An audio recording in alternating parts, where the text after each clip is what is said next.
C'est Pêche Addict et aujourd'hui on se retrouve encore pour un nouveau 48 heures. Donc après le dernier 48 heures où on n'avait pas fait de vidéo mais on avait enchaîné 3 beaux décapars carpe ratés en pleine nuit. On avait fait un beau gardon sur la canne feeder.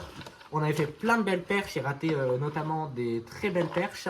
On avait fait un silure en tout premier et on avait vu des brochets au bord. Donc on va se retrouver là à 48 heures. Donc on sera accompagné d'une nouvelle personne. C'est son premier 48 heures. C'est Lucas qui est présent juste là. Et donc là on est en train de préparer l'amorce. Dans cette amorce on va retrouver le nouveau Spin Mix Crooked de chez son au montage. En gros donc c'est un mélange de Tiger Nut, de corn, de maïs, de blé et de chevigny. On a rajouté de la Tiger Nut pure dedans on pêchera aussi avec. Avec ça on va rajouter du maïs. Une boîte de maïs. Ouais. Donc voilà, la boîte de maïs est mise. On va rajouter de la poudre en speed. On va rajouter aussi du speed up liquide. Et avec ça, on ajoutera aussi un peu de farine. Et sur les bouillettes, on va mettre de la sauce pimentée qui attireront donc les poissons. On a des bouillettes ananas, des petites bouillettes en 20 mm strawberry, pop-up strawberry, whisky coca, banane, noix de coco et de la spicy beer food. On aura beaucoup de cannes. Donc Lucas, lui, a des cannes c'est quoi, WXM2. La première canne, c'est une Xtreme 500. Elle est équipée d'un moulinet Bauxite 100X. Donc c'est une canne qui est extrêmement résistante. Pareil pour celle-là, c'est la même. Et il y a juste celle-là où c'est la même canne, en plus petite. Il y a 10 grammes de moins que les autres. Et on retrouve dessus un moulinet ProS Carp Tribu. Tout le matériel est prêt. On part demain 9h. C'est parti, on se retrouve au bord de l'étang. Bienvenue à notre étang favori pour ce 48 heures. On est donc équipé des 2 flottes tubes. On va partir poser les quelques premières cannes. On va donc poser sur une stratégie qui est très simple. Ça sera quasiment beaucoup de bordure. Je vais poser une canne là et le reste des cannes ira vraiment aux îlots tout en face. Il y a beaucoup d'activités, des carpes qui sautent. Il y a de très gros poissons. On espère vraiment en faire. Là, il est déjà presque 15 h, donc on est déjà pas loin de la première nuit. Et en tout cas, les cannes là, elles seront posées. Donc ça sera pour cette nuit. On les relèvera demain matin au lever et on verra quelle surprise ça va nous donner. Là voilà une canne avec un montage coulissant, plomb de 80. J'ai mis une bouillette ananas avec une petite pop-up banane, noix de coco. Je vais poser vraiment juste là. Je vais y aller juste ici. Je vais remonter un tout petit peu ma canne. Et je vais poser à 2-3 mètres. Je vais amorcer et on partira. Je vais la poser juste là. Je n'ai pas besoin d'aller trop plus loin. Voilà, maintenant je vais amorcer avec le saut d'amorce qui est juste. Je vais amorcer avec le saut d'amorce qui est juste là. Petite amorce que vous avez vu hier. Je vais en lancer 2 bonnes poignées vraiment au pied du truc. C'est un peu galère quand tu es en flotte tube, mais au moins ça ira plus vite. Hop. Je vais vraiment mettre juste 2 petites poignées. Et voilà. Allez, une 3e pour la route pour être content. Voilà. Avec ça, je rajoute du speed de Sécaperlan. Ça, c'est vraiment une fine couche. Hein. C'est ça. Et je lance. Et ça va couler au fur et à mesure. Don't need nobody, just need your body. Show me that so sweet like honey. On a terminé de tout camper. Donc là, on a 3 cannes. Alors, une canne qui est posée bordure, une canne qui est à 10 mètres devant le premier îlot et une canne qui est vraiment dans l'embouchure des 2 îlots à 10 mètres devant. Donc la canne là, elle est simple, elle est donc pop-up ananas, pop-up banane, bouillette, ananas. Là, on a juste de la Tiger Nut et là, on a une pop-up fraise et une bouillette ananas. Une petite bouillette strawberry, pardon. Donc, vraiment, j'ai grand espoir pour ce soir. On a vu une forte activité lorsque Lucas et Mathéo sont partis. J'ai grand espoir pour ce soir. Là, ça commence à se voiler un peu. Donc, on est en train de tout terminer de camper. Ensuite, le repas, on partira avec Lucas faire quelques perches. Et ensuite, on rentrera pour la première nuit. Dans la tente, on attend départ. On a une des centrales qui est là. Et là, on a un truc qui va clignoter si ça départ. Donc ça va faire de la lumière pour dans la nuit. Ça sera beaucoup plus pratique. Il y a un peu de pluie, donc on attend que ça se calme. Ensuite, on mange et puis on partira faire de la perche.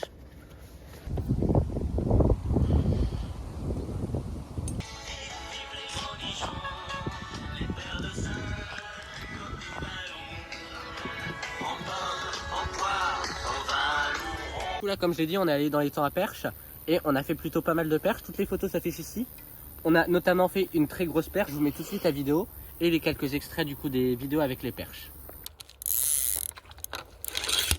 Un peu plus gros peut-être. Ouais, et un peu plus engamé à mon avis. Quelqu'un qui serpille. Là on est vraiment. Camille, Mathéo qui a un départ. de nuit. Ça a l'air d'être vraiment gros. Bon, on montrera. Sa tête se surverra un peu, mais pas trop. Il est là le poisson. 1,5 m. 1,5 m. Voilà. Un silure d'1,5 m, c'est énorme. Putain, voilà, il est là le fiche. C'est un frelon, c'est un frelon. Donc je rappelle, hein, c'est Mathéo qui l'a fait. Bouillette. On était en train de discuter avec un monsieur qui avait raté un départ. On a raté un départ juste avant la tiger. Et là, silure d'1,5 m. On va faire 2-3 photos et on va le relâcher ensuite. Hop, dorénavant, faire donc la pesée en espérant que les frelons asiatiques soient plus là. Hop. Vous êtes prêts? On avait, hop. On enlève 1 kg. Faut enlever 1 kg. Et au compteur, nous avons un silure de 5 kg. Alors 60. 6. Ah non, 5 kg du coup. De 5 kg, il y a ça. On va donc faire la relâche. Et puis on va et puis on ira bientôt se coucher. On va procéder à la relâche. Là par contre, il va falloir nous éclairer du spot qui est par terre, Lucas. Lucas, le spot. Lucas, prochain départ, tu le prends obligatoire, ok? Que ça soit sur ma canne ou pas, tu prends. Parce que c'était sur la canne de Lucas, mais on parlait avec le gentleman. On ira montrer au mec. Allez hop. Je me fous. Est-ce que je me fous en chaussettes en vrai? Non. Oh, non, mais est-ce que je me fous en partie? On va donc relâcher le magnifique bestiau. Là, dans l'eau, on va le faire vraiment au soleil. Attention, hop. On va peut-être mettre un peu de temps à repartir. Voilà, c'est Barbillon qui s'agite, c'est bon signe. Il est prêt. Il est prêt, il est prêt, il repart. Et ça y est. Titi qui s'envole. Ça fait super plaisir, on va relancer les cannes. Et puis ensuite, ouais, ça y est, je suis super content. On n'a jamais eu de départ de nuit ici et là on en a un. C'est Mathéo, franchement je suis super content pour lui, il a jamais fait de poisson de nuit. On voit encore la queue du silure là. On voit encore sa queue, juste là. Je sais pas si vous verrez trop bien. En tout cas je suis super heureux. Du coup là, sous le coup de l'excitation, on a vu sur les rendus de vidéo que c'était pas top l'explication. Je vais vous expliquer vraiment comment ça s'est passé. En même temps je remets ma Tiger Nut. Parce que tout a commencé à cause de cette canne là. On était tranquillement assis à côté du feu. Et là, il y a eu vraiment un bip timide. Et ensuite, il y a eu une série de bips. Alors que moi, j'ai pas d'écureuil sur ce truc là. Et donc, ça peut pas être le vent. Donc, oui, j'ai pas d'écureuil, je sais, me critiquez pas. Et là, d'un seul coup, du coup, on se dit poisson, je le décroche. Je remonte. Et là, par contre, ça c'était sacrément drôle. C'est que le mec à côté, avec qui on avait parlé déjà, a eu un départ en même temps. Et on les entendait crier, donc on va le voir. Et là, il décroche les poissons. Du coup, bah, on parle avec lui un peu de l'étang. Il nous explique qu'il venait pêcher depuis relativement longtemps. Et bah, écoutez, super discussion. À un moment, Mathéo, on va pas dire une marre, mais il voulait rentrer quoi. Et il est rentré. Et arrivé à 20-30 mètres de notre spot, et ben, il entend des bips. Du coup, il s'est mis à les voir, mais genre la canne, elle a bipé pendant à peu près 1 minute sans qu'il se soit sûr et certain de c'était un poisson ou pas. Du coup, quand il est arrivé, bah, il a bien vu que c'était un poisson. Et là, il m'a crié dessus. Qu'est-ce que je fais? Parce que oui, du coup, il n'est pas encore professionnel. Hein. C'est ses premiers. Et du coup, il ne savait pas trop quoi faire. Alors, je lui dis faire. Il a ferré. Et quand il est arrivé, bon, par contre, c'était un peu un... Je vais pas dire un carnage au niveau du combat non plus. Mais bon, le combat était pas forcément hyper propre. La canne vers le bas, il tirait pas forcément bien. Donc, j'ai proposé de lui terminer le combat. Mais dans tous les cas, le poisson était clairement à lui. Le poisson, il l'a fait de A à Z. Hein. Franchement, il a super bien géré la situation. Le stress et tout, pourtant, c'est pas super simple quand tu sais que tu as un beau poisson. Et le silure était drôlement bien nourri. Je pense qu'il a fait un combat d'une carpe qui aurait fait 15 kg. Quand j'ai pris la canne, en fait, il se ramenait doucement. Mais quand il mettait des rushs, alors je peux vous dire qu'il y allait. Hein. Donc, bah, j'ai été sacrément étonné. Et au final, quand il est arrivé, bah, j'ai vu que c'était un silure. Hein, puisque dès que j'ai réussi à le décoller du fond, c'est-à-dire à 2-3 mètres du bord, et ben, je l'ai senti directement que c'est un silure. Puisque décollé du fond, le silure, il ne bouge quasiment plus. En tout cas pour les petits que j'ai eu. Donc bah, il bat mon record. Hein. C'est sûrement un des seuls records qui me battra. Je lui dis vraiment bravo à lui pour tout ce combat et tout. Mais franchement, Lucas est dégoûté parce que c'était sur sa canne. Et bah, le prochain départ sera naturellement pour Lucas, c'est normal. En tout cas, voilà, ça commence déjà bien. Il est quelle heure là? Il doit être minuit. Il doit être à peu près minuit. Donc minuit déjà, autant de départs, c'est rare pour pour les temps là en tout cas. Donc franchement on va continuer sur cette longueur d'onde et puis à mon avis rester sur la vidéo parce que ça va pas être le seul départ qu'on aura. Bon les amis, vous avez vu, on n'est plus à l'étang où on était juste avant. On s'est fait attaquer durant la nuit par des frelons, frelons européens et frelons asiatiques. Et Mathéo s'est fait piquer. Alors bon, rien de méchant, juste un œil qui ressemble à un cyclope du coup.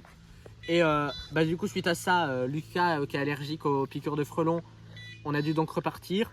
Et là on termine la session donc à notre étang à carpe favori. On a déjà fait vraiment de beaux poissons, là ça fait juste 2-3 minutes qu'on pêche. Et on va tout de suite vous montrer. Place du coup à la suite de la vidéo avec ce nouvel étang. Bon, voilà le premier départ après deux ratés déjà, une à la pop-up et une au pain. Une canne qui nous fait un très beau départ, je prends direct. C'est une très belle carpe, on voit qu'elle s'est déjà fait très mal piquer par d'autres carpistes. Là on peut faire un petit zoom sur la bouche. Voilà, elle a la bouche défoncée, c'est vraiment triste pour ces beaux poissons là. On va la relâcher, on va pas la peser, je pense qu'elle fait 4 kg, elle a quand même un beau poids. On va la relâcher. Bon, allez, c'est parti, on va relâcher ce beau bestiau. Alors ici, il faut vraiment faire gaffe. Oh, les cailloux. Voilà. Bon bah les amis, pour ma première vraie session 2025 à la carpe, ouais je sais ça fait longtemps. Mais du coup, petite carpe, petit départ. Calme-toi, calme-toi. Vas-y, on va faire juste une photo au reflet de la présence. Bon les amis, un objectif en plus rempli cette année. Mon amour blanc, ouais là il fait une dizaine de kilos. Franchement il ne s'est pas beaucoup débattu, j'ai été très étonné. Mais un monstre, Mathis qui réussit l'épuisage à perfection. Je suis hyper content. On va le relâcher, il fait une dizaine de kilos, c'est mon tout premier, c'était un objectif que je m'étais fixé. On va faire une photo et le relâcher. Vas-y, faites vite la photo. Tous les trois là, bon, on va relâcher mon premier amour blanc du coup. Voilà, je vais vraiment prendre le temps. Faut faire gaffe ici avec les cailloux. Et il est amoché, hein. Pour la vache. Il s'est super bien débattu. Même quand on l'a repris, il était hyper gros. Je vais pas leur mettre dans le crâne, les arrivent.